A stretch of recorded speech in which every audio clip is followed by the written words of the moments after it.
Um, First of all, can you say just for the camera what your name was and what service you were in and what the years were? Yes, my name is Tommy Cosby. I live at 211 North Main Street in Belmont. And during World War II, I served in the U.S. Navy from 1942 through 1945. And for a part of that time, I was on a destroyer escort in the Atlantic, and our responsibilities were getting ships from our east coast to Europe safely. So in other words, we did convoy duty, taking over ships that hauled the ammunition, fuel, supplies, and all that to our troops. And we went into Northern Ireland mainly with our troops. I think we made about 16 crossings of the Atlantic, I think. Wow. How old were you when you entered? I was 18. Did you get drafted or were you enlisted? I enlisted, came out of high school at that time, and they were drafting all the young people that came out of high school, and I had a preference of Navy over Army or some of the others, so that's the reason we volunteered for the Navy. What was the name of the ship you were on? The ship that I was on in the Atlantic was the USS Charles Lawrence, which was DE-53. And DE means a destroyer escort.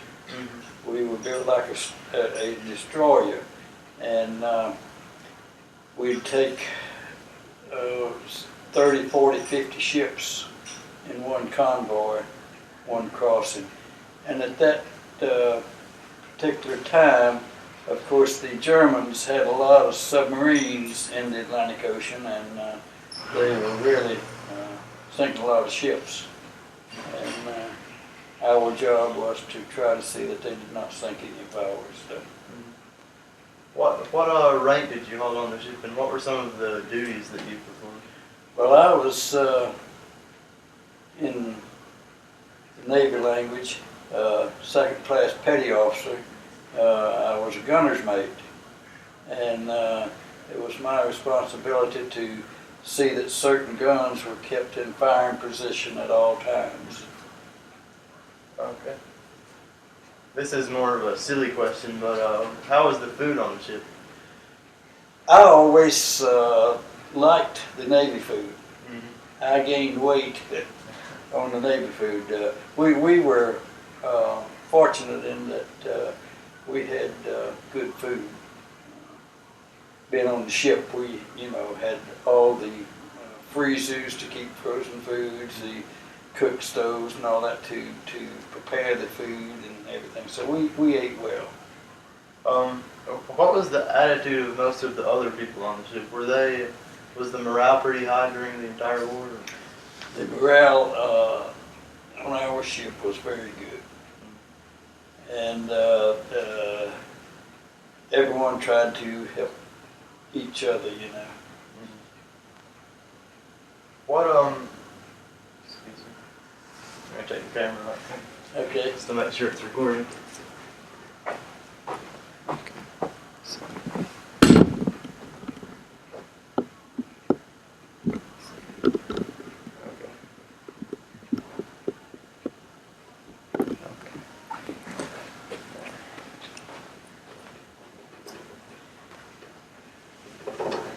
The North Atlantic was always very rough.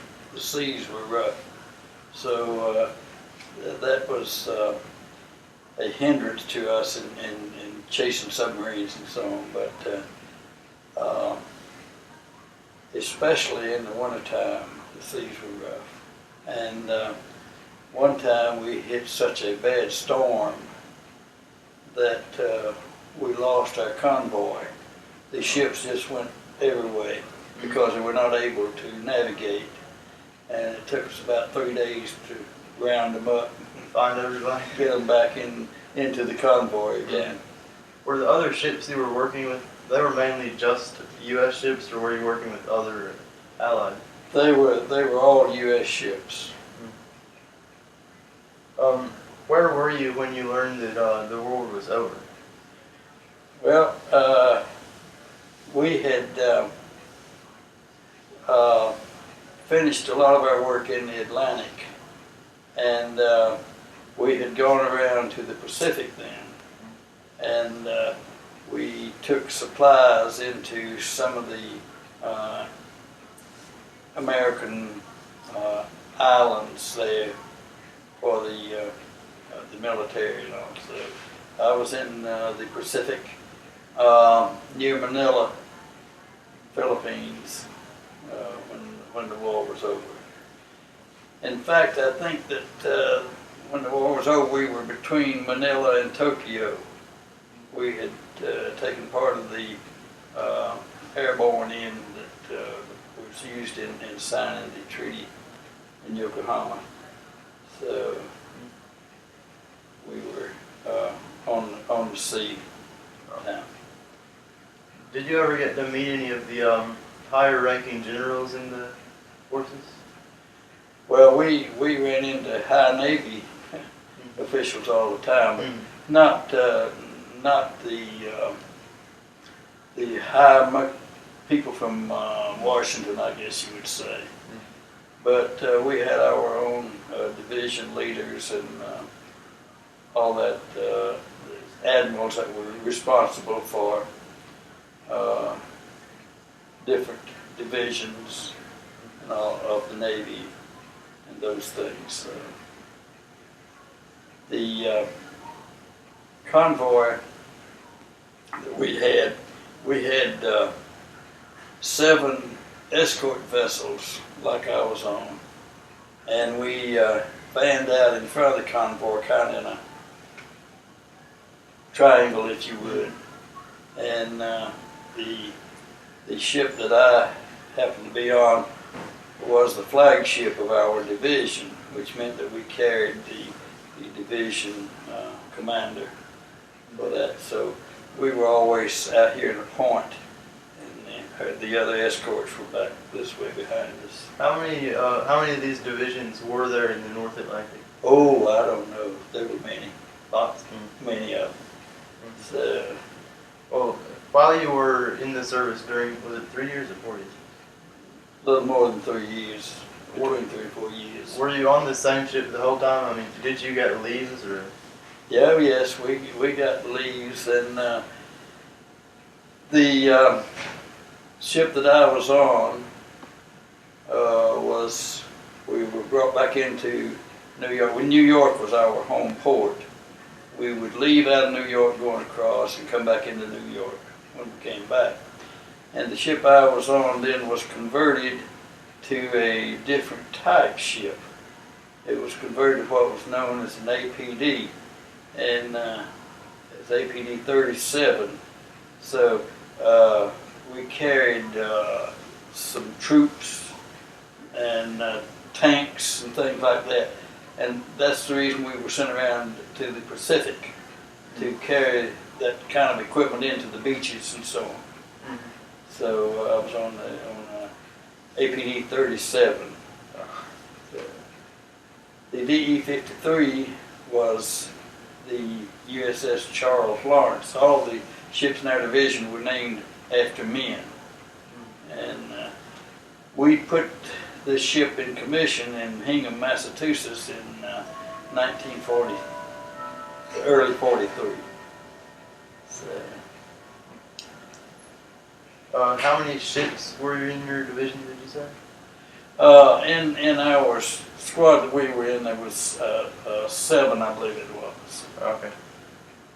And in the convoys, we usually had 30, 40, 50 cargo ships that we were trying to get over safely. On the supply missions just in the North Atlantic, how often would you make these? Would it be something you would do monthly or weekly? Well, it would take us about 4 weeks. Well, I think it was a little more than that to make one crossing and back. So 5, 6 weeks for crossing. And when we came back, of course, we would have to restock with all the provisions and everything. So we would usually be in port for a couple of weeks when we came back.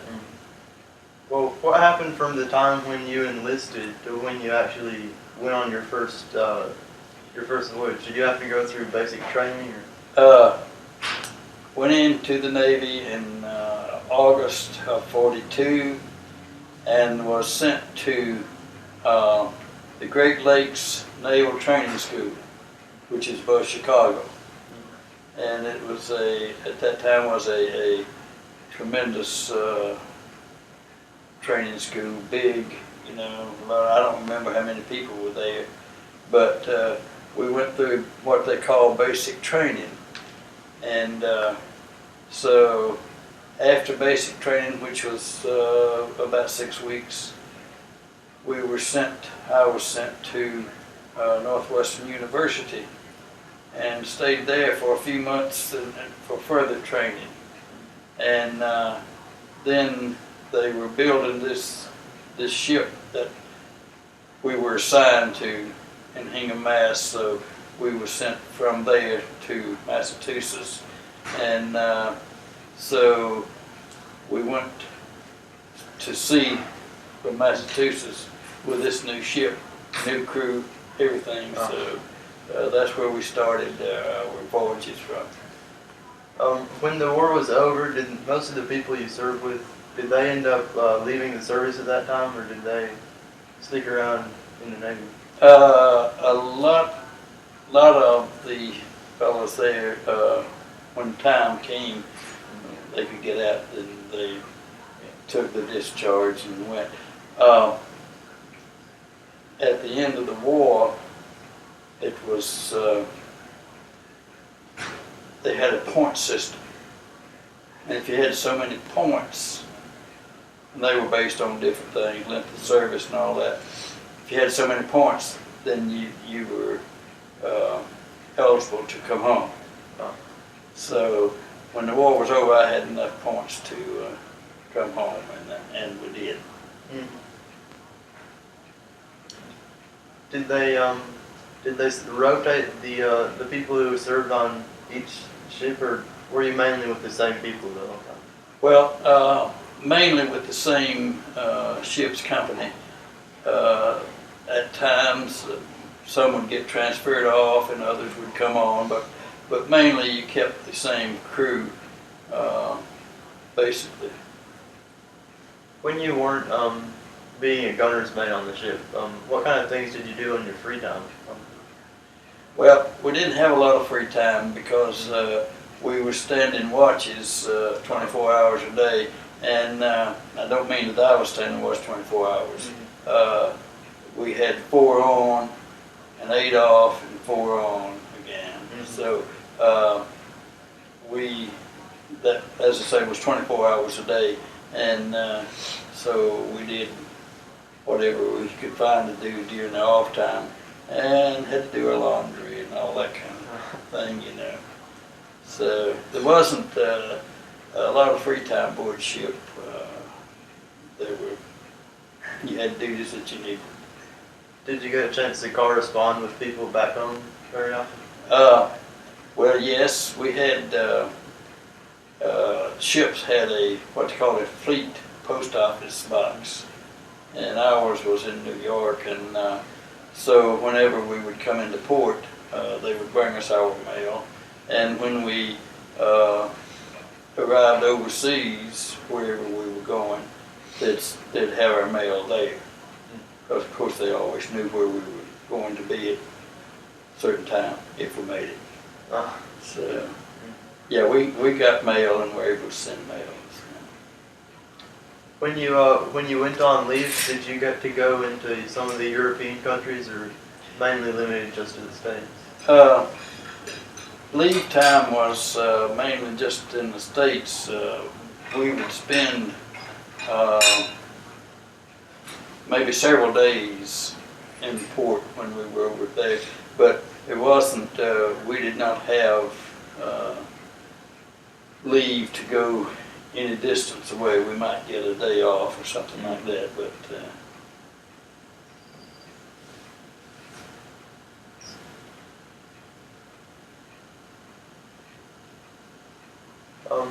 Are there any interesting stories in particular that you have that you would like to tell?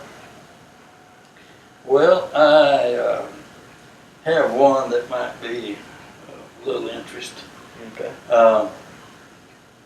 When the ship I was on pulled into Manila Bay, and I knew we were going to be there for 2 days, I had a brother who was in the Army, and he had been overseas for more than 3 years, hadn't been home or seen anybody or anything from home. So from his address, I knew that he was in the Philippines. So I got off the ship and went into town and started asking about his company, his division on, and they said, oh, he's up on the front lines there where they're fighting for Ipoh Dam's going on. And I said, well, how did I get there? And they said, you don't. And I said, well, I'll try. So I got the general direction, and so I got on this Filipino bus, which would not be a bus to us, but it was running. And I went as far as he went. So got there and he said, this is the end of the line, so I had to get off. Well, a couple of Army guys came along in a Jeep, and they were so surprised to see me there, they stopped and said, where are you going? And I told them, and they said, well, I don't know. But said, we'll take you up to this camp that we're going to. So I went up to this camp and saw a chaplain there. And he said, what are you doing up here? And I told him, and told him who my brother was, and so on. I said, do you know where they are? And he said, yeah. He said, in fact, I need to go up there. He said, my Jeep's running hot. He said, they're working on it. So he talked on a little while, and he called his driver in and said, can we drive the Jeep? And the driver said, yeah, but it's still running hot. He said, well, let's try it. So we got in his Jeep, and the roads were nothing. But we pulled up to the division that my brother was in. And we got out of the Jeep, and I asked one of the guys, I said, do you know Ed Cosby? And he said, oh, you mean old Bing? And I said, well, it could be. That's what they call me sometimes. He said, yeah, he's right up in that tent. And he said, hey, Bing, come down here.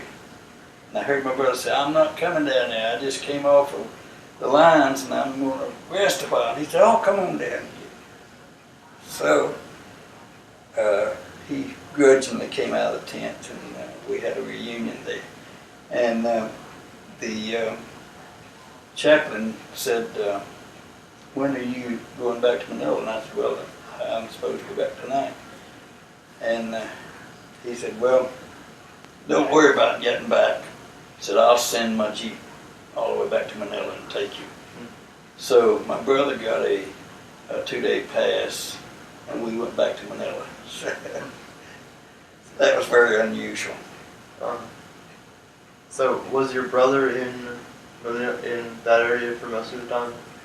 He was, yes, he was in the Philippines most of the time that he was there. He was eligible to come home too, when the war was over. So